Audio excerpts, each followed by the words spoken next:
Haftana, can you explain what the name Genet means? Sure. Genet is one of those heavenly names that is very common in Tigrinya. It literally means paradise.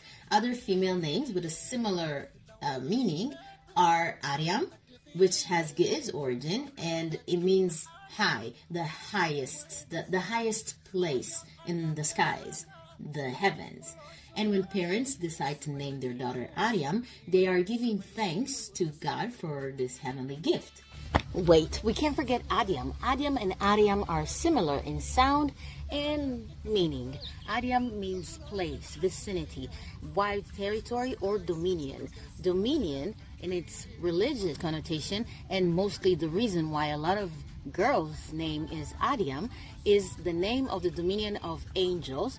The dominion is a rank of angels. The ones in charge, we're making sure that God's will comes to fruition. Another name with a similar meaning, very common for girls, is Eden. Eden has Hebrew origin and it means delight or pleasure. And its religious connotation comes from the fact that the garden given to Adam and Eve to live in by God was named the Garden of Eden. Learn Tigrinya on SemiKids.com. Culture is cool.